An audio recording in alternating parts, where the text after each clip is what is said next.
Life is full of light, full of winds, full of emotions, but full of fears too. Fear of experiencing pain, fear of death, and most surprisingly, fear of living too. We fear stepping into the unknown, fearing to fail. But not trying is not a risk. It's the failure itself.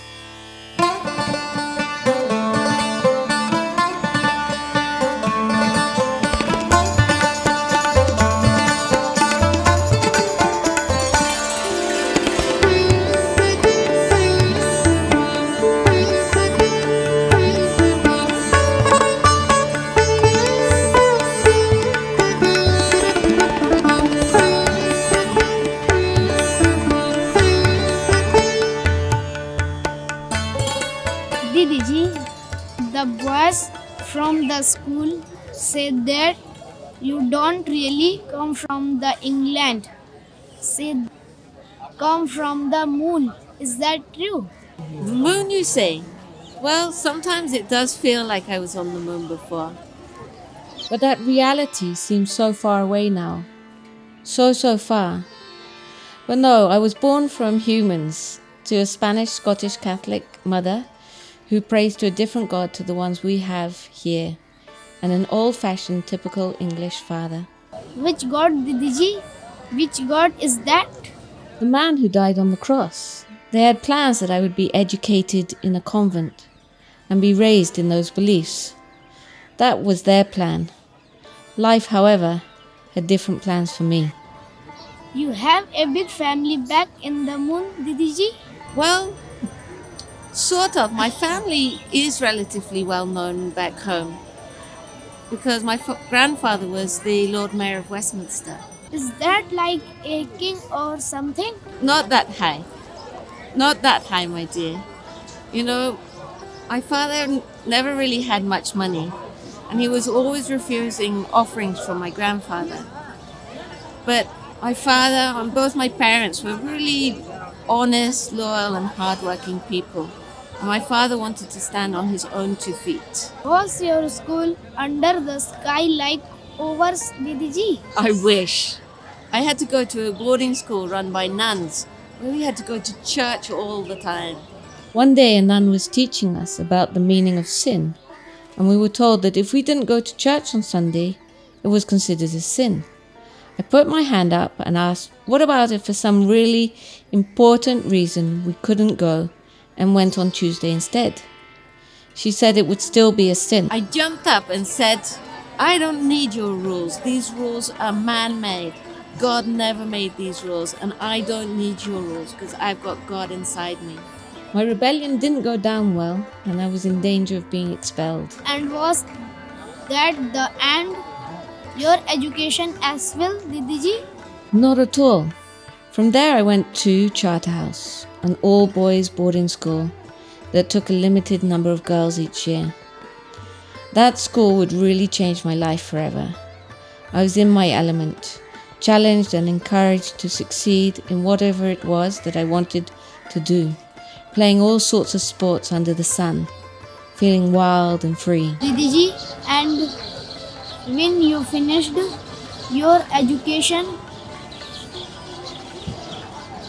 did you then go back home to help your mother like my sister do? Not quite, because really, I was a terrible homemaker. While I was still at school, I got inspired one day reading an article about superconductivity. I contacted the professor who was at Oxford University, and he invited me to his lab. I had made it to Oxford, one of my dreams in life.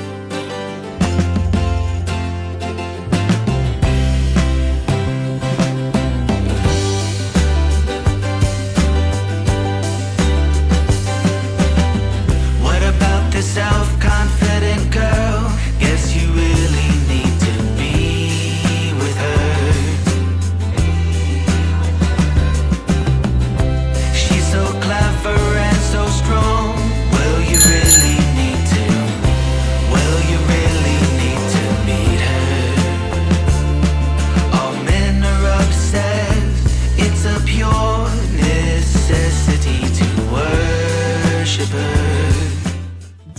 parents. Oxford was my dream since I was 10 years old. You well know that. And I now made it. I made it. I love cycling in the streets while seeing others do the same. To hear the constant ringing of the bicycles' bells everywhere is like music to my ears. I love laying over the fresh grass at the university parks, closing my eyes and feeling that life is magical and infinite. I love sitting in the library for hours, and I often get distracted reading other subjects that are nothing to do with what I should be learning. But I want to learn everything. Everything. Wisdom oozes from every corner of this city. They made me the university captain for skiing. All the Blues captains elected me as the Blues secretary for all women's sports, and I am now editing True Blue, the sports section of The Word, which is the cutting edge and artistic newspaper. However, I'm not feeling challenged by my course, but I suppose that will come around too. I don't want to be too impatient just yet. Anyway, got to run. Lots of love, Lucy.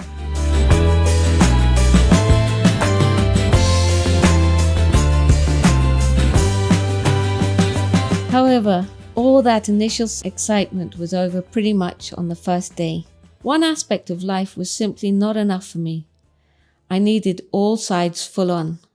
I was, after completing something, always looking for the next great challenge, the next challenge, the next adrenaline shot, the next challenge, the next adrenaline shot, the next challenge, the next adrenaline shot. After a few years, I simply didn't feel challenged enough anymore. I had everything that people strive for, but for me, it wasn't enough. Soon I realized that there was nothing in this world that could fill it. Nothing whatsoever. So one day I was at work, feeling miserable and depressed, and just like that, it was all over and I never went back.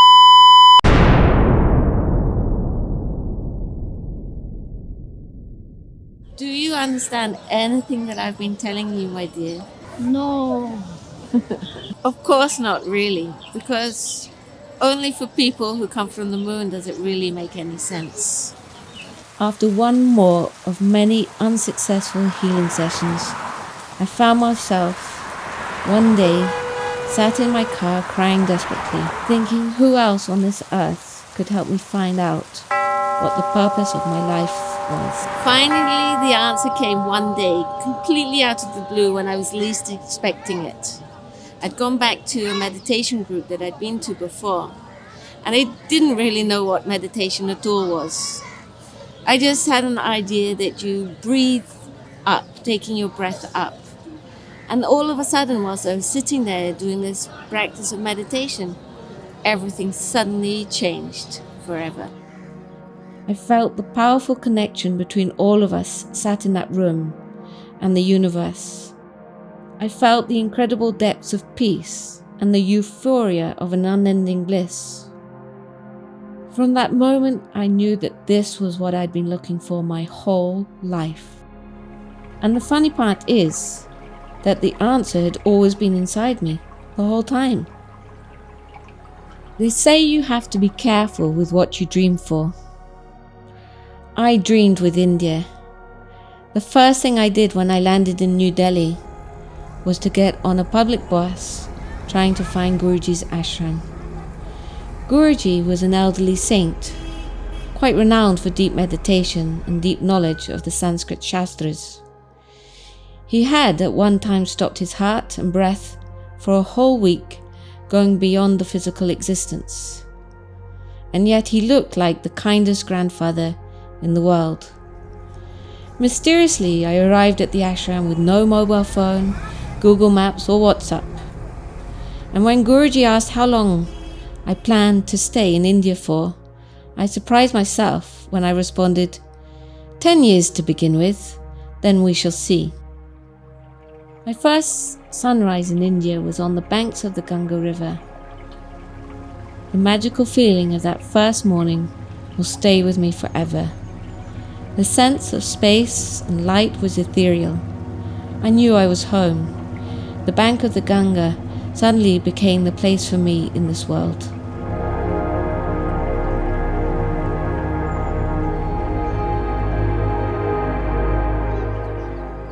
Tell me about the School, Didiji.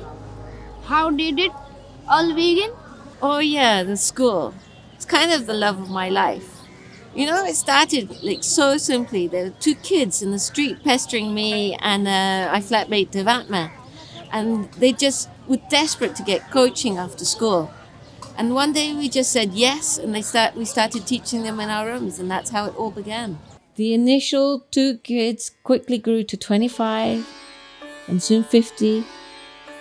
And then 100 kids were at my doorstep every day to learn. We had to rent a whole extra floor in the building we were in. And later we started building on a piece of land we bought nearby. We started taking residential children to learn through Sanskrit because I'd realized that this could bring about the most profound changes through living yoga as a way of life with the divine vibrations of Sanskrit. And we now have a kindergarten school, a primary school, residential gurukulam, women's center, and evening school, which adds up to about 500 women and kids spread over the day on 5 floors on just 1,000 square foot of land. Discipline and routine is important. At 3 a.m., it's bath time. At 3:30, time for prayers and mantras to welcome the rising sun.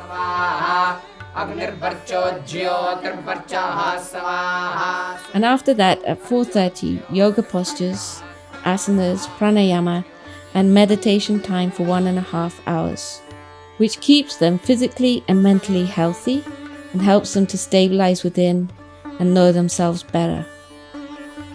Then 6 a.m. is time to clean their living and studying space, ready for their Veda classes that start around 7. The Vedas are ancient Sanskrit mantras that describe the world and existence on 3 levels: the physical, the divine, and the spiritual. And now we find there are interesting studies on the Sanskrit effect on the brain and grey matter. Classes carry on until 12 p.m, at which time they sit down, do prayers and mantras to celebrate and thank the midday sun. And then afternoon classes of grammar, philosophy, literature, astrology. Then it's time for supper.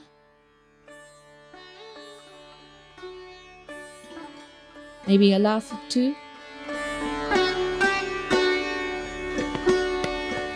And bedtime it is.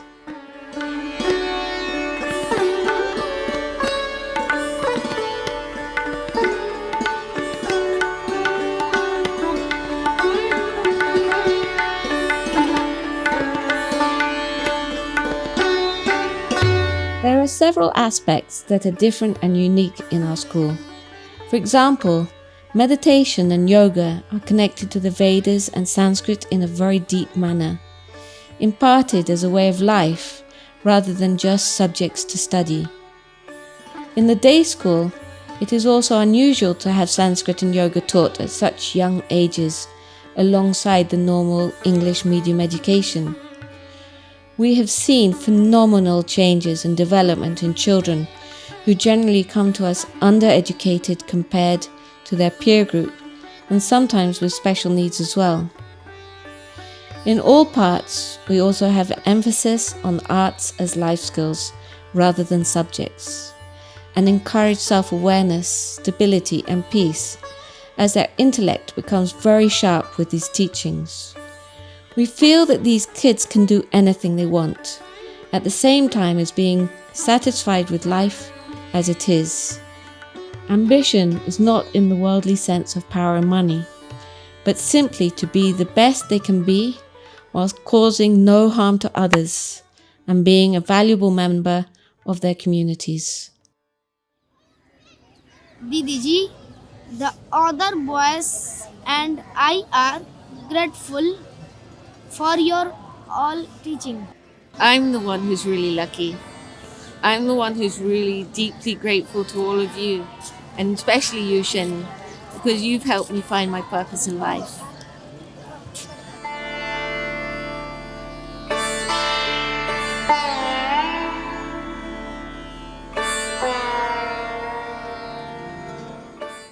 Mom, no disrespect, but I couldn't help overhearing what you were saying.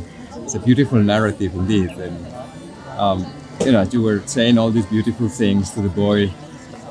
I was thinking that I too come from that moon that you referred to, and I find it very difficult to make a change. And I know that there are so many people struggling that they want to make something different with their lives, and they just don't know how.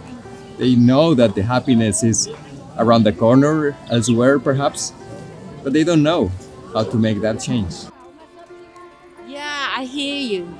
Through all these years, I've discovered that we have these grooves in our minds, and these grooves are carved really deep, and sometimes so very, very deep.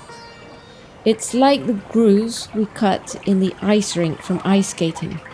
Once they are there, it's difficult to move out of them.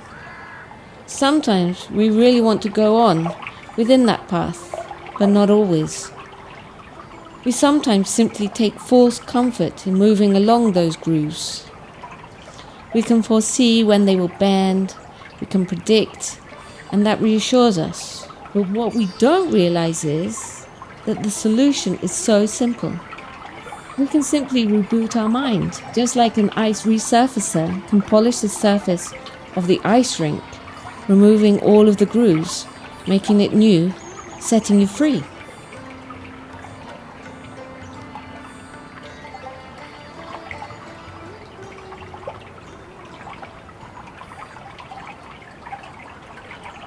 Dear parents, I left England over 20 years ago now, and in all these years I've not regretted my decision for a single day. When I reflect upon my whole life, every step along the way makes perfect sense now.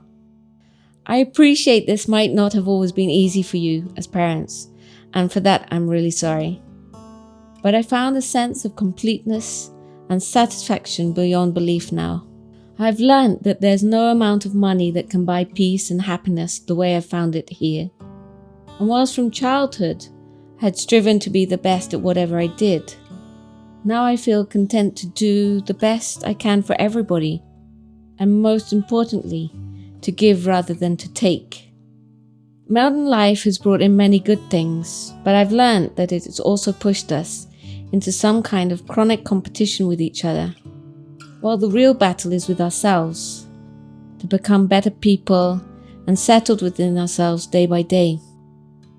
When I think back to those days in Oxford and after that working in London, I can still vividly experience that deep sensation of frantic, constant pursuit. Now I know why that was. I always expected satisfaction to come from outside, from achievements, from successes, from victories, all ephemeral, all ethereal, all just transient. I have now shifted from that to a much more permanent and internal type of satisfaction. And guess what I found? Happiness. But perhaps the greatest lesson learnt in the 23 years, 4 months, and 11 days since I left is that it is not from the sun, but from within ourselves that all of the light comes from. Lots of love, Lucy.